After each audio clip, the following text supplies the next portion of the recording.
Uh, Demonstrative adjective in French.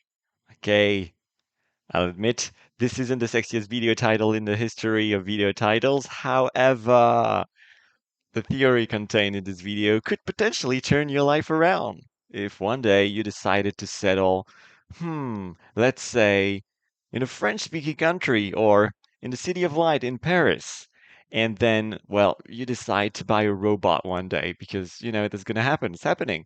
And before you know it, you are at the dealership and your palms are sweaty and you're just about to make a life-changing purchase. Yes, you're about to buy your first robot, and suddenly a seller pops out of nowhere and says this to you. He says, Bonjour monsieur, bienvenue dans notre concession. Alors dites-moi tout, seriez-vous intéressé par ce robot-ci ou ce robot-là? And in theory, at this point, if you're not a fluent speaker, at this point you're confused. Your brain freezes and you end up leaving the dealership with get this, the wrong robot under your arm. Yes, like walking the streets wondering, have I made the right purchase? Because at some point the seller asked whether I wanted this robot or that robot, and I couldn't I didn't know, I didn't understand what he meant actually. And yes, if you purchase the wrong robot at this point, it could potentially wreak havoc on your garage and mess with your electronics. Potentially cheat, think about it, potentially cheat with your partner.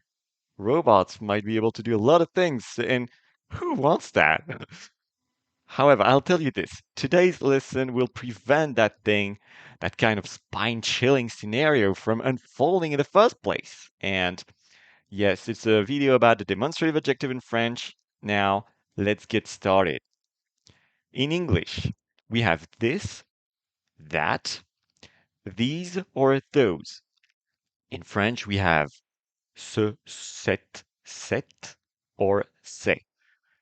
Basically, we have the singular form, this or that, and the plural form, these or those.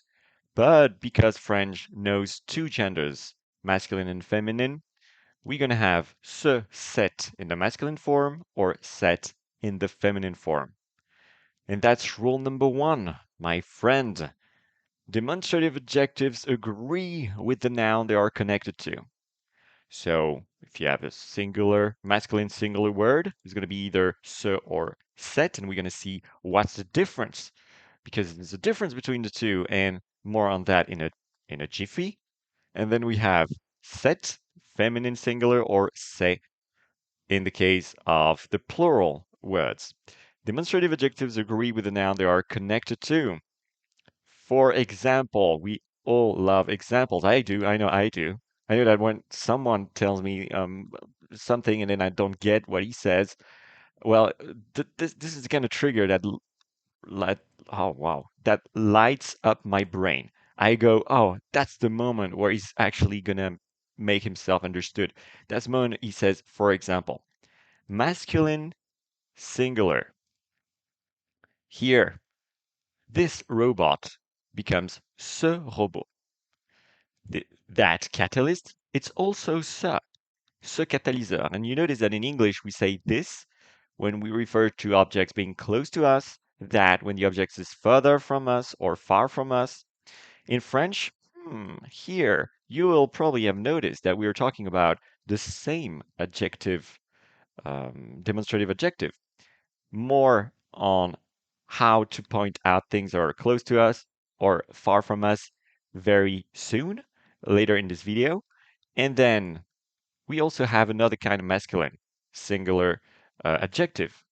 And the examples are this gold, cet or, which is also masculine, and this automaton or cet automate, also masculine. But you'll notice that that T follows a vowel sound.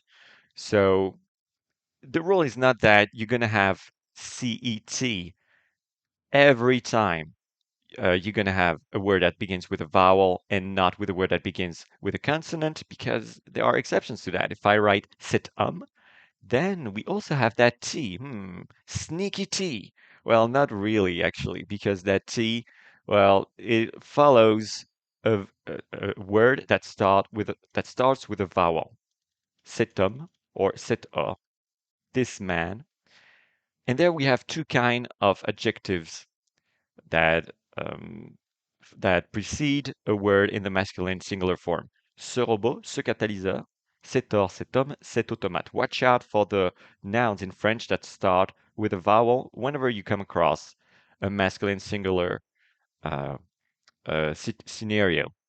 Then we have the feminine singular, this comet, cette comète, because comet is feminine in French, and it's not hard to figure out why it's feminine, right? And then that planet, it's also a feminine word. How beautiful, how poetic. And in that case, we're going to have, again, the adjective set in the feminine form, C-E-T-T-E. In case of masculine or feminine plural words, is the same.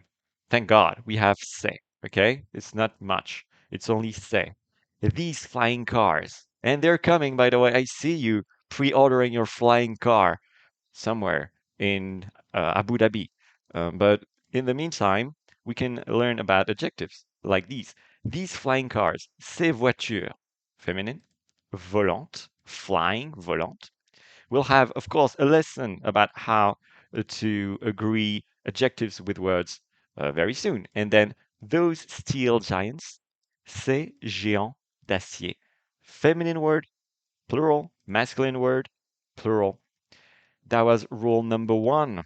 And now, believe it or not, but there's also another rule. Rule number two.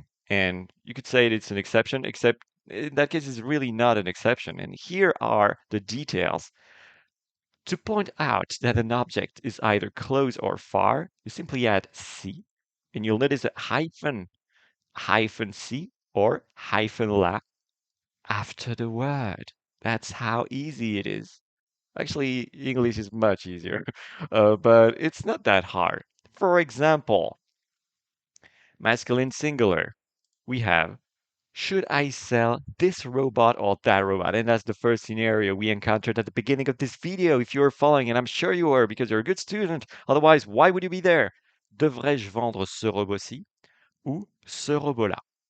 Notice that we'll use that demonstrative adjective ce, masculine, singular, but we add si, the particle si right after robot to know that we're talking about this.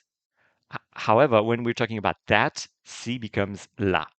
Ce robot-ci, ce robot-là. Monsieur, vous voulez ce robot-ci ou ce robot-là? And then that's it. Now, in theory, you have the knowledge to purchase the right robot in the case where you're in Paris, purchasing robots or other things. Masculine singular, now the noun starts with a vowel sound. Should I buy this automaton or that automaton? Devrais-je acheter cet automate-ci ou cet automate-là? And it's not all to just point at something. You know, you can just point at something. The person knows where you're pointing towards, but it's it's not enough. Linguistically speaking, you need to add this là when it's far, si when it's close. Feminine singular. Will you print this printer or that printer? Imprimeras-tu? And this is the future simple in French, and we'll have, of course, a lesson on le futur simple. Imprimeras-tu cette imprimante? Si, this. Ou cette imprimante-là? Là. And a mnemotechnic way to remember whether we're talking about something close or far is that si as an I, this, et là as an A, that. How brilliant is that? Imprimeras-tu cette imprimante-ci? Cette imprimante-là. And then finally, we have these examples, masculine, feminine, plural cases. Will you print these hulls or those hulls? Imprimeras-tu ces coques-ci ou ces coques-là? Imprimeras-tu ces coques-ci ou ces coques-là? I didn't have you repeat much in this video, but we'll have tons of other videos where I'll have you repeat, hopefully, and you'll follow along and repeat, because pronunciation is of paramount importance. And if one day you want to be a paragon of the French language, you'll have to, at some point, focus on pronunciation religiously. And by now, you have probably realized that French demonstrative adjectives differ from the English ones because one, they agree with the gender, and of course, they agree with the number of the noun, and two, because if you want to point out that a thing or a person is either close or far, you will need to add an additional particle after the noun. Additional particle, which one, which is the particle that you use when the object is close to you? I think I heard C. And then when it's far from you, which particle? La. So if I want to say this robot, what is it going to be if the robot is close to me? You said ce robot-ci, and then if the robot is far from me, that robot, how, what is it going to be in French? I'm pretty sure I heard ce robot-là. That's it for now. And an exercise is awaiting, and it's a simple exercise. However, it is useful. The student has to put some brain energy into consolidating that knowledge. So why not do that now? There's an exercise below the video. Click the link down below and ride the grammatical wave that far too few people are interested in these days. Be the one that stands out. The link is down below. I'll see you soon.